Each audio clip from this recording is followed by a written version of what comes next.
Saudara-saudaraku yang terkasih, selamat berjumpa di Renungan Harian di channel Katolik kita.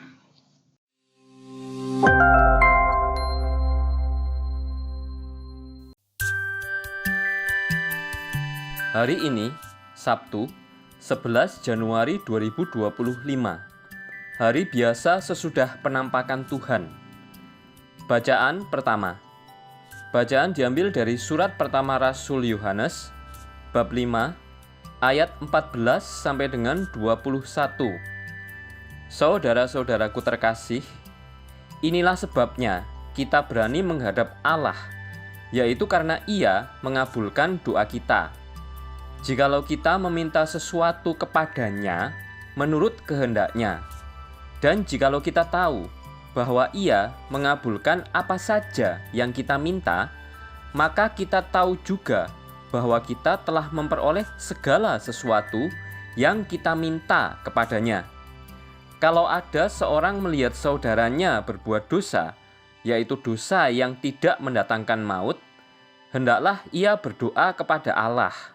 Maka Allah akan memberikan hidup kepadanya, yaitu kepada dia yang berbuat dosa yang tidak mendatangkan maut itu. Ada dosa yang mendatangkan maut, dan tentang ini tidak kukatakan bahwa ia harus berdoa. Semua kejahatan adalah dosa, tetapi ada dosa yang tidak mendatangkan maut. Kita tahu bahwa setiap orang yang lahir dari Allah tidak berbuat dosa, tetapi Dia yang lahir dari Allah melindungi orang itu, dan si jahat tidak dapat menjamahnya. Kita tahu bahwa kita berasal dari Allah, dan seluruh dunia berada di bawah kuasa si jahat. Akan tetapi kita tahu bahwa Anak Allah telah datang dan telah mengaruniakan pengertian kepada kita, supaya kita mengenal yang benar, dan kita ada di dalam yang benar, di dalam Anaknya Yesus Kristus. Dia adalah Allah yang benar dan kehidupan yang kekal. Anak-anakku, waspadalah terhadap segala berhala. Demikianlah sabda Tuhan. Syukur kepada Allah. Bacaan Injil. Bacaan diambil dari Injil Suci menurut Yohanes, bab 3, ayat 22 sampai dengan 30. Sekali peristiwa, Yesus bersama murid-muridnya pergi ke tanah Yudea, dan Ia diam di sana bersama-sama mereka dan membaptis. Akan tetapi, Yohanes pun membaptis di Ainon, dekat Salim, sebab di situ banyak air, dan orang-orang datang ke situ untuk dibaptis. Sebab pada waktu itu, Yohanes belum dimasukkan ke dalam penjara.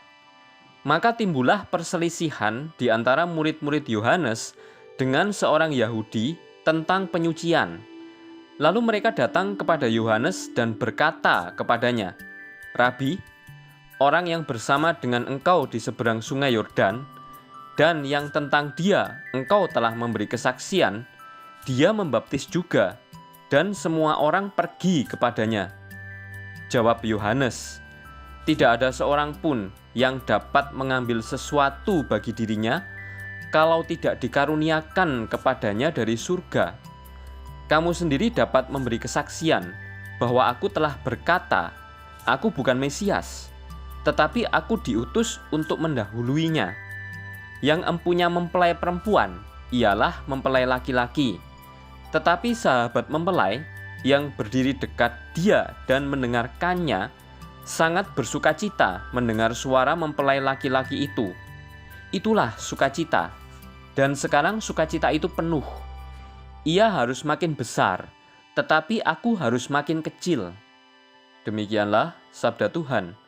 Terpujilah Kristus. Dalam bacaan pertama, Allah mengabulkan doa kita seturut kehendak-Nya. Kita juga dapat berdoa bagi saudara kita yang berbuat dosa, supaya Allah mengampuninya dan memberikan hidup kepadanya. Dalam bacaan Injil, Yohanes mengaku sangat bersukacita menjadi sahabat mempelai laki-laki.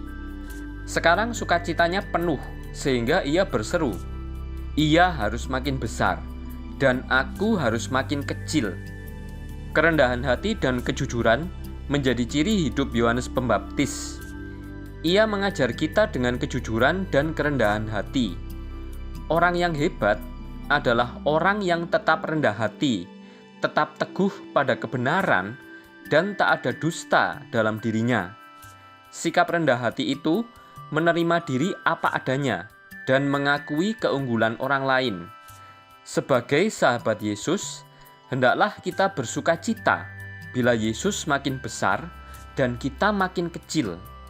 Yesus harus ditinggikan dan kita harus menyembahnya. Bulla Paus Franciscus, Spes non confundit. Tahun Yobel yang akan datang juga akan bertepatan dengan tanggal penting bagi seluruh umat Kristiani, yaitu peringatan 1700 tahun perayaan konsili ekumenis besar yang pertama, yaitu Konsili Nisea. Patut dicatat bahwa sejak zaman para rasul, para uskup telah berkumpul dalam berbagai kesempatan untuk membahas pertanyaan-pertanyaan doktrinal dan masalah-masalah disipliner. Pada abad-abad pertama kekristenan, sinode sering diadakan di timur dan barat, yang menunjukkan pentingnya menjamin kesatuan umat Allah dan pemberitaan Injil dengan setia. Tahun Yobel dapat berfungsi sebagai kesempatan penting untuk memberikan ekspresi konkret terhadap bentuk sinodalitas ini, yang semakin diperlukan oleh komunitas Kristen untuk menanggapi kebutuhan mendesak akan evangelisasi. Semua orang yang dibaptis dengan karisma dan pelayanannya masing-masing mempunyai tanggung jawab bersama untuk memastikan bahwa berbagai tanda pengharapan memberikan kesaksian akan kehadiran Allah di dunia. Konsili Nisea berupaya menjaga kesatuan gereja yang terancam secara serius oleh penyangkalan terhadap keilahian penuh Yesus Kristus, dan dengan demikian juga menyangkal kesejajarannya dengan Bapa. Sekitar 300 uskup ambil bagian, berkumpul atas perintah Kaisar Konstantinus. Pertemuan pertama mereka berlangsung di Istana Kekaisaran pada 20 Mei 325. Setelah berbagai perdebatan, dengan rahmat Roh Kudus, mereka dengan suara bulat menyetujui pengakuan iman yang masih kita ucapkan setiap hari Minggu pada perayaan Ekaristi. Para bapa konsili memilih untuk memulai pengakuan iman tersebut dengan untuk pertama kalinya menggunakan ungkapan "kami percaya". Pengakuan iman Nisea, H. Denzinger, A. Schoenmetzer, sebagai tanda bahwa semua gereja berada dalam persekutuan dan bahwa semua umat Kristiani menganut iman yang sama. Konsili Nisea merupakan tonggak sejarah gereja. Perayaan hari jadinya mengundang umat Kristiani untuk ikut menyanyikan himne pujian dan ucapan syukur kepada Tritunggal Maha Kudus dan khususnya kepada Yesus Kristus Putra Allah, sehakikat dengan Bapa, yang mengungkapkan kepada kita misteri cinta itu.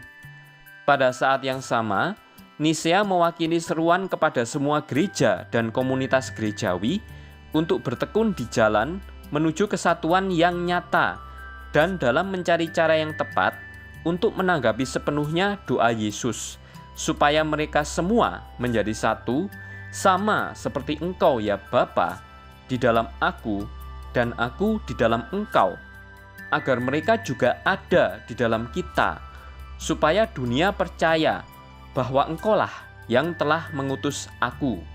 Dari Yohanes bab 17 ayat 21. Konsili Nisea juga membahas tanggal Paskah. Sampai hari ini, pendekatan yang berbeda terhadap pertanyaan ini menghalangi perayaan peristiwa fundamental iman kita pada hari yang sama. Untungnya, perayaan bersama akan terjadi pada tahun 2025. Semoga ini menjadi seruan bagi semua umat Kristiani, timur dan barat, untuk mengambil langkah maju menuju persatuan. Untuk mengambil langkah maju menuju persatuan menjelang tanggal Paskah yang sama. Kita sebaiknya mengingatkan diri kita sendiri bahwa banyak orang yang tidak menyadari kontroversi di masa lalu gagal memahami bagaimana perpecahan dalam hal ini dapat terus terjadi. Marilah kita berdoa. Allah Bapa yang kekal dan kuasa, Engkau menjadikan kami makhluk baru dalam Kristus. Kami mohon, semoga kami menjadi serupa dengan Kristus, karena di dalam Dia kami disatukan dengan Dikau, sebab Dialah yang hidup dan berkuasa, kini dan sepanjang masa. Amin. Saudara-saudari yang terkasih, terima kasih atas kebersamaannya dalam renungan harian ini. Kita jumpa lagi di renungan harian berikutnya. Berkah dalam.